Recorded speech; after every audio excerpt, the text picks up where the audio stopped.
Hello and welcome to this week's edition of Mindful Monday.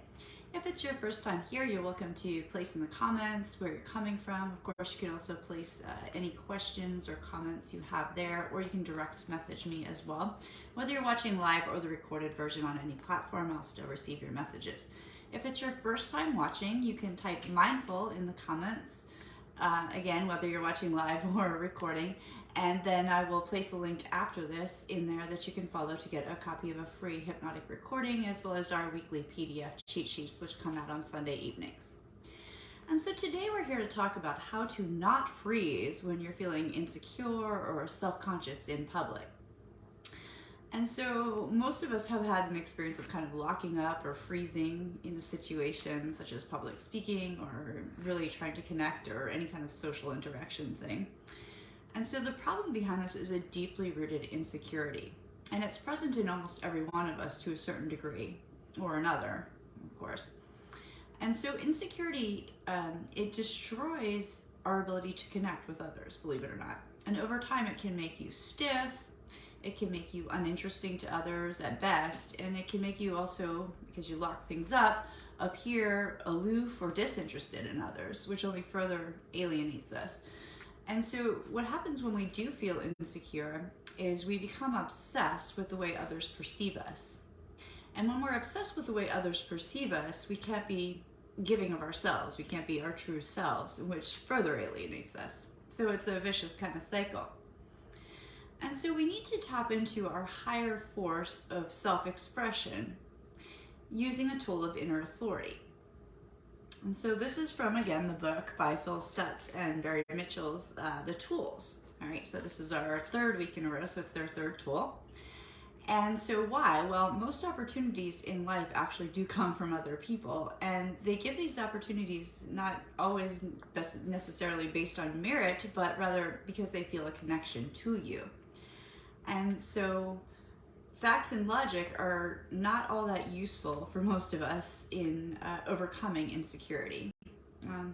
And why is that? Well, it's because we have this shadow self. So we did a whole Mindful Monday on the shadow side, so I'm not going to go into all of the details of the shadow side, but just knowing our shadow self is something that all of us do have. So remember, the shadow is everything that we do not want to be, yet fear that we are. And so it's called the shadow because it follows us everywhere, no matter what. And the shadow actually determines how we see ourselves. So when we look inside and we see our shadow, we feel ashamed, and our immediate reaction is to turn away and to look outwards, outside of ourselves anyway, to find evidence of our worth by looking to others for validation, for approval, etc., etc. Now, unfortunately, no matter what the amount of approval from others that we get, it's not going to make us feel worthy within, because this is an external source, of course. And so anytime that we are alone, our shadow is going to be there with us. And then we start to feel that embarrassment, that shame, that inferiority again. So we need to tap into, as I said before, according to Stutz and Michels, this higher force of self-expression. And it's a force that's present in children, if you ever watch kids, that drives them to reveal themselves in a truthful and genuine kind of way without caring at all about what other people think or react. And so this force allows you to speak with unusual intensity and clarity when you tap into it. It's kind of like a channeling feeling, okay? And so we've all experienced this force at one point or another, not just when we were kids, of course, but maybe when getting so excited or involved in a discussion, or maybe you were helping a friend out in crisis, or maybe you were just kind of channeling through to help or assist a client, or maybe you were reading a kid a bedtime story and you kind of felt this. So we all have that kind of feeling of kind of being in the zone or in the flow kind of state. And so it's like kind of being a conduit of something wiser or more fluent than our normal self that kind of just comes through us at certain points of time, and it gives us a sense of joy, relief, etc. And so it can happen in other forms too. It can happen in writing, it can happen in other creative forms, etc., etc. It's that state of being in the flow, being in the zone, as I said. And so when you have that flow, or you're in that zone kind of state, you speak or you act from your deepest, your true inner self. And this self has its own authority. Okay, so it's not dependent upon anyone else for approval. It just doesn't really care about that. So children do this really naturally, yet as we grow up, we kind of turn away from our inner selves and we focus our attention on the outer world. And we try to hide anything about ourselves that others might not like, And so that's that good old negativity bias once more. So thus we've turned something that was once beautiful, our true inner self, into something that we despise, and that's our shadow. And so we think it's the worst part of us, yet it's really just a doorway to our inner self that we really ought to embrace. So this tool of inner authority allows one to clear a space where one is free to express themselves by visualizing or sensing in some way their shadow, and then staying focused on this connection rather than turning away, pushing away. And so this allows your expressive power of the inner self to be released through a bond with your shadow, and it allows you to express yourself freely rather than that sensation of freezing or locking up. And so the times that you'd want to use this tool is obviously whenever you're feeling a performance anxiety, and whether it's a social event, whether it's one person, a group of people, confrontation, public speaking, etc. Of course, you want to use it right before the event and during the event. And of course, not so obvious maybe is anytime you catch yourself mentally being there, whether you're worrying about it or anticipating about the event. It can also be used in any form of social situation where you're subject to judgment and reactions to others. It can be used in overcoming an initial shyness with folks you'd like to get closer to or a potential romantic partner. It can also be used when you need to ask for help and you don't want to, or to just connect more emotionally with the folks that you do love and care about, or as I said, when writing or doing anything creative. So there's going to be 3 main steps to this tool. So the first one is kind of projecting your shadow image or sensation, if you're not very visual, out there, and then feeling a bond with your shadow. And then number 3, step 3, is silently commanding your audience, whether it's one person or a group of people, to listen as both you and your shadow speak from one voice. And so the how is you kind of are like standing in front of your person or persons, your audience, and seeing your shadow off to one side over there, and the shadow's facing you. And then you're going to totally disregard your audience and focus all of your attention on your shadow instead of turning your back on your shadow, as we so naturally do.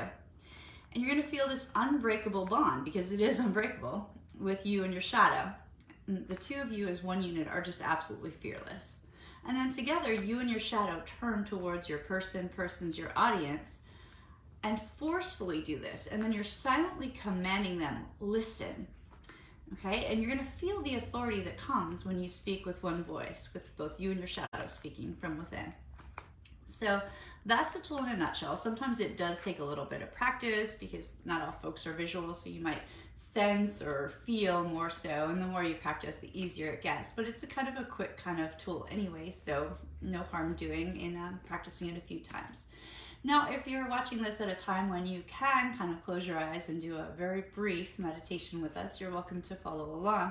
And if not, if you're driving a car, operating, a motor vehicle, doing anything that requires your focused attention, then please come back to this. The video will be available to you at any time. It's also available, all of the Mindful Monday videos are available on YouTube free of charge. We do appreciate you subscribing to YouTube, but other than that, you can always watch it. So be safe out there. Now, if you're watching at a time that you can follow along, then I'll invite you now to go ahead and close your eyes. You might even take a nice deep breath, kind of calming down for a moment, and then imagine yourself in front of, it can be a person or it can be a group of people that make you feel insecure. You have this sense of performance anxiety. Okay, now focus on your body and identify any of the symptoms of freezing, of locking up, whatever it is for you that you do experience there. And notice what it is like to try to express yourself when you're experiencing this. And feel yourself with a sense of self-consciousness or insecurity. Now focus on the emotions that are present as you're standing there in front of your person or persons, group of people, whatever it is that you would like to express yourself or discuss or connect with. And now push those feelings way out in front of you and imagine a form or a being with a face and a body on this. and take note of what this being looks like, or get a sense of it, imagine it in any way you can, because this is your shadow. Now as you're standing here in front of your person or your audience, visualize, sense, or feel in some way, otherwise, if that's right for you, imagine that shadow you off to one side and the shadow's facing you. And now you're going to totally and completely ignore the audience out in front of you and focus all of your attention on your shadow and feeling this unbreakable bond between the two of you, knowing as a unit you are fearless. That's right. Now together, you and your shadow turn towards your audience or person and silently in your mind command them to listen and feel the authority that comes when you and your shadow speak in this one voice of unison together. That's right. Okay. And then you can slowly take another breath, maybe give yourself a little stretch, open up your eyes and come back to the room. And so I hope that was useful for you. Of course, it might take a few times of practice to kind of really get into the sense of it, or to really get a good visual or otherwise image or sensation of your shadow to work with. But this has been a great Mindful Monday for me, and I hope it's a great one for you. Take care.